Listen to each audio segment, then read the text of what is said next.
Assalamualaikum warahmatullahi wabarakatuh. Perkenalkan, nama saya Andi Triwulansari. Saya dari kelas IPSA semester 3 dengan NIM 208200005 akan menyampaikan materi studi hadis yang sudah kami pelajari selama 1 semester. Sebelum saya memulai presentasi, saya akan membacakan sebuah hadis beserta artinya. Bismillahirrahmanirrahim. Man hafidhu ummati arba'ina hadithan min amri diniha ba'athahu loha yaumal qiyamati fi zumratil fuqaha'i wal ulama'i.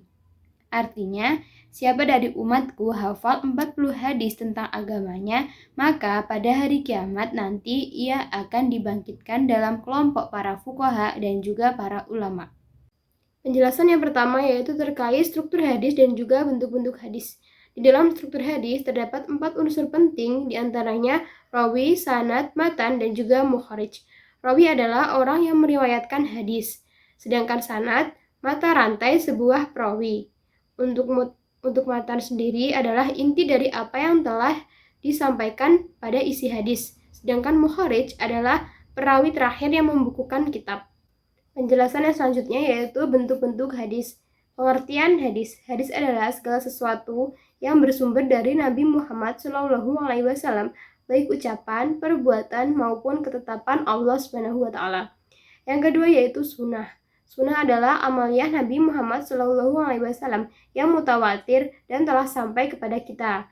Yang ketiga yaitu khobar. Khobar adalah berita yang telah diterima selain dari Nabi Muhammad SAW. Dan yang terakhir yaitu asar. Asar adalah sesuatu yang disandarkan kepada Nabi, sahabat, dan juga tabi'in. Materi selanjutnya yaitu sejarah perkembangan hadis. Pada masa Rasulullah SAW, wahyu dari Allah yang telah diisyaratkan kepada Nabi melalui perkataan, perbuatan, dan takrirnya sehingga disaksikan para sahabat. Pada masa Nabi melarang untuk membukukan hadis. Rasulullah menyampaikan hadis melalui majelis taklim, disampaikan melalui para sahabat dan juga melalui pidato di tempat tertentu. Selanjutnya pada masa Khulafaur Rasyidin. Setelah Rasulullah wafat, maka para sahabat ini membukukan hadis dengan cara berhati-hati. Tokohnya antara lain masa Abu Bakar As-Siddiq, masa Umar bin Khattab, masa Utsman bin Affan, dan terakhir masa Ali bin Abi Thalib. Dan yang ketiga yaitu masa tabi'in. Pusat pembinaan hadis terdapat di kota Madinah, Al-Munawwarah, Makkah, Kufah, Basrah, Syam, Mesir, Maghribi, Andalusia, dan lain-lain. Kemudian pergolakan politik dan pemalsuan hadis setelah terjadinya Perang Jamal dan juga Siffin. Pembukuan hadis, Musnad, Al-Jami', dan juga Sunan. Materi yang ketiga yaitu terkait kodifikasi hadis. Pengertian dari kodifikasi hadis yaitu mengumpulkan, menghimpun, membukukan catatan-catatan hadis Nabi dalam bentuk mushaf. Tokoh-tokohnya antara lain pada abad kedua Umar bin Abdul Aziz, pada abad ketiga Ali ibnu Madani, pada abad keempat Ibnu Khuzaimah, pada abad kelima Ismail ibnu Ahmad, pada abad keenam M. Malik Ishaq, dan pada abad ketujuh Az-Zahabi. Sebenarnya masih banyak tokoh yang lain ya. Kemudian latar belakang adanya kodifikasi hadis. Kodifikasi diprakarsai oleh Umar bin Abdul Aziz. Beliau khawatir terhadap 3 hal. Yang pertama, hilangnya hadis setelah meninggalnya ulama, bercampurnya hadis sahih dan juga palsu. Dan yang terakhir, semakin meluasnya daerah Islam. Rihlah mendapatkan hadis. Rihlah berasal dari bahasa Arab irtihal, yang artinya berpindah satu tempat ke tempat yang lain. Tujuannya untuk melakukan konservasi hadis secara lebih mendetail. Waktu pelaksanaan kodifikasi hadis, awal mulanya Rasulullah SAW melarang para sahabat membukukan hadis. Ternyata masih ada sahabat yang memiliki catatan hadis. Kodifikasi berlanjut hingga masa tabi'in dan memasuki puncaknya pada masa Umar bin Abdul Aziz. Materi selanjutnya adalah mustahli hadis. Yang pertama, ilmu al-jar wa al-ta'dil. Al-jar artinya cacat atau luka, dan al-ta'dil artinya mengadilkan, yakni menilai bersih terhadap seorang rawi dan menghukumnya adalah seorang perawi yang bersih. Yang kedua yaitu ilmu rijal hadis, adalah ilmu yang membahas perawi hadis baik dari kalangan sahabat, tabi'in maupun generasi sesudahnya. Yang ketiga ilmu asbab al-wurud, adalah ilmu yang membahas sebab-sebab Nabi menurunkan sabdanya. Yang keempat ilmu nasih wa al-mansuh, adalah ilmu untuk membahas hadis-hadis yang saling bertentangan. Yang kelima, ilmu gharib al-hadis adalah ilmu yang membahas makna kalimat dalam hadis yang sukar dipahami maknanya. Yang keenam, ilmu ilal al-hadis adalah ilmu yang membahas sebab-sebab tersembunyinya yang dapat mencatat kesahihan hadis. Dan yang terakhir, ilmu fan al-mubamat adalah ilmu untuk mengetahui nama-nama perawi yang tidak disebutkan dalam matan dan juga sanad. Materi selanjutnya yaitu pembagian hadis dari segi kualitas. Pengertian hadis sahih. Hadis sahih adalah hadis yang perawinya bersambung. Pada hadis sahih terbagi menjadi dua, yaitu hadis sahih li dzatihi, yaitu hadis sahih yang sudah kuat karena telah memenuhi 5 kriteria yang telah ditetapkan. Dan yang kedua yaitu hadis sahih li ghairihi, yaitu hadis yang kesahihannya dibantu oleh keterangan lain. Yang kedua yaitu pengertian hadis hasan, yaitu hadis yang syaratnya sudah sama dengan hadis sahih, akan tetapi derajatnya masih di bawah hadis sahih. Hadis yang diambil dari orang yang kuat ingatannya serta mutasil sanadnya. Kemudian pengertian dari hadis do'if. Hadis do'if adalah hadis lemah dan sanadnya tidak bersambung atau sanadnya hilang. Kehujahan hadis sahih, hasan, dan juga do'if. Kehujahan hadis sahih menurut sebagian ulama sepakat bahwa hadis sahih tidak memberi faedah qat'i. Kemudian kehujahan hadis hasan dapat dijadikan hujah untuk menetapkan suatu hukum. Dan yang ketiga, kehujahan hadis do'if. Para ulama sepakat melarang meriwayatkan hadis do'if, bukan maudhu. Materi selanjutnya yaitu pembagian hadis dari segi kuantitas. Pengertian hadis mutawatir adalah hadis yang diriwayatkan dengan banyak sanad yang berlainan rawi-rawinya. Terbagi menjadi dua, yaitu mutawatir lafzi dan juga mutawatir maknawi. Kemudian pengertian hadis ahad, hadis yang sejumlah rawinya tidak sampai pada jumlah mutawatir, terbagi menjadi tiga, yaitu hadis masyhur, hadis aziz, hadis gharib. Dan yang ketiga yaitu terkait kehujahan hadis mutawatir dan juga ahad. Imam Abu Hanifah menjadikan as-sunnah sebagai hujah dalam penetapan hukum syariah, sedangkan khusus hadis ahad harus tidak bertentangan dengan kaidah yang telah ditetapkan atau disepakati ulama. Materi yang selanjutnya yaitu hadis do'if dan juga macam-macamnya. Hadis do'if berdasarkan terputusnya sanad. Yang pertama, mauquf, yang kedua, maqtu', yang ketiga, mu'allaq, yang keempat, mu'dal, yang kelima, mursal, dan yang terakhir, mudallas. Yang selanjutnya yaitu hadis do'if karena ketercelaan sanadnya. Hadis maudhu sebagai bagian dari hadis dan ada yang tidak menganggap hadis do'if. Kemudian kehujahan hadis menurut pandangan ulama. Yang pertama, melarang secara mutlak meriwayatkan segala macam hadis do'if. Yang kedua, membolehkan meskipun dengan melepaskan sanadnya dan tanpa menerapkan sebab-sebab kelemahannya. Materi selanjutnya adalah hadis maudhu dan sebab munculnya. Pengertian dari hadis maudhu adalah hadis yang diada-ada atau yang dibuat-buat secara sengaja ataupun tidak. Sebab-sebab hadis palsu, terjadinya fitnah setelah terbunuhnya Amirul Mukminin, adanya pertentangan politik, usaha kaum yang membenci Islam, adanya mempengaruhi kaum awam. Kemudian, sejarah hadis palsu. Yang pertama, pertentangan antara kaum Ali dan juga Muawiyah. Yang kedua, runtuhnya kekuasaan Ali. Yang ketiga, terdapat perpecahan kelompok yang terbagi menjadi 3 golongan. Dan yang keempat, hadis ini ditimbulkan oleh sekelompok orang yang bodoh. Buku-buku yang memuat hadis palsu. Yang pertama, Al-Maudhu' Al-Kubra karya Ibnu Al-Jauzi. Yang kedua, Al-Ali Al-Masnu'al fi Al-Hadis. Yang ketiga, Tanzihu Asy-Syari'ah Al-Marfu'ah. Yang keempat, Silsilah Al-Hadis Ad-Dhaifah karya Al-Albani.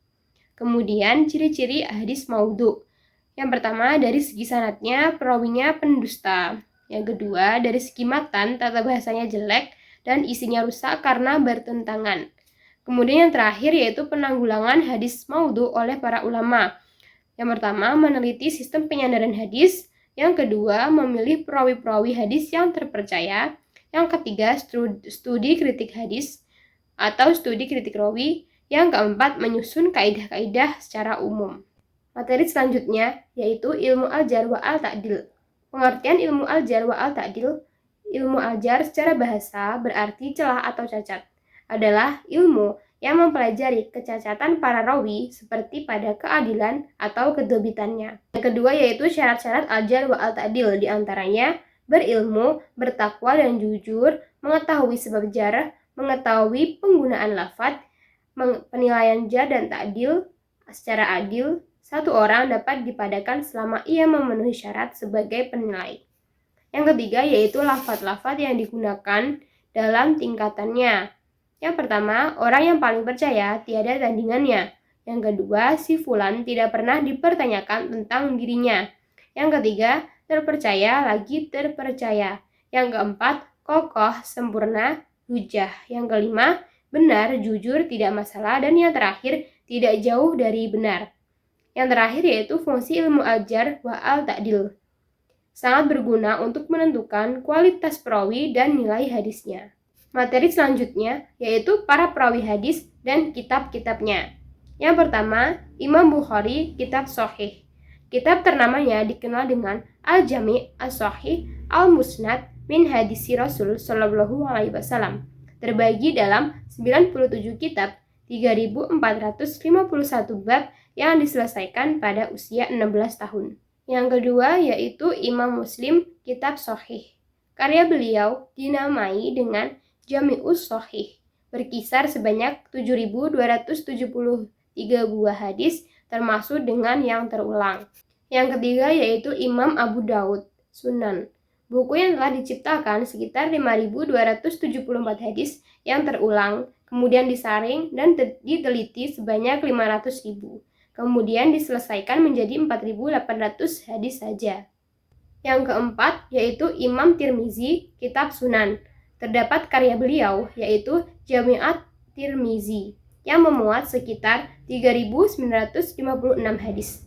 Karya beliau yang lain antaranya Al-Iqlal, Asy-Syama'il, As-Samah, Sabahah, Al-Asma, wa Al-Kuna. Yang kelima yaitu Imam Nasai, kitab Sunan. Beliau mengarang buku kurang lebih 15 buku. Untuk hadisnya kurang lebih ada 5.774. Yang terakhir yaitu Ibnu Majah, kitab Sunan. Beliau menyusun kitab Sunan yang kemudian menjadikannya kitab induk hadis. Materi selanjutnya ilmu tahrij al-hadis teoritik. Pengertian tahrij teoritik. Kata al-ikhraj memiliki arti menampakkan dan kata al-makhraj memiliki arti tempat keluar. Sehingga secara bahasa tahrij al-hadis artinya mengeluarkan sesuatu dari suatu tempat. Selanjutnya yaitu tujuan dan manfaat tahrij al-hadis. Yang pertama bertujuan untuk mengetahui sumber asal hadis yang ditahrij. Yang kedua, tujuan pokoknya mengetahui eksistensi hadis, mengetahui sumber otentik hadis, mengetahui tempat hadis dengan sanad, dan yang terakhir mengetahui kualitas hadis. Yang terakhir yaitu macam-macam kitab yang digunakan. Yang pertama, tahrij berdasarkan awal kata. Jami'as Shahih min hadis al-Bashir an-Nazir. Yang kedua, mendasarkan pada lafadz matan hadis. Al-Mujamam al-Muhfahar sar li al-faz al-hadis an-Nabawi. Yang ketiga, menggunakan perawi paling atas. Musnad Imam Ahmad karya Imam Ahmad. Yang terakhir, penelusuran berdasarkan tema bahasan. Materi selanjutnya yaitu terkait kehujahan hadis. Pengertian kehujahan hadis adalah keadaan hadis yang diwajibkan untuk dijadikan dasar sumber hukum selain Al-Quran yang dibuktikan dengan dalil yang syariah. Kemudian eksistensi hadis sebagai sumber hukum Islam. Yang pertama, hadis sebagai penjelas Al-Quran. Yang kedua, kontekstualisasi hadis dari lokal ke universal. Dan yang ketiga yaitu produk hasil dari studi hadis. Kemudian, kehujahan hadis sebagai sumber hukum Islam. Yang pertama, hadis dapat berupa ketentuan yang mengkonfirmasi pernyataan dari Al-Quran. Yang kedua, hadis dapat berupa klarifikasi dari Al-Quran. Dan yang ketiga, hadis dapat berupa ketentuan yang tidak ada di dalam Al-Quran. Kemudian, fungsi hadis terhadap Al-Quran. Yang pertama, bayan at-takrir, yang artinya hadis digunakan untuk memperjelas isi Al-Quran.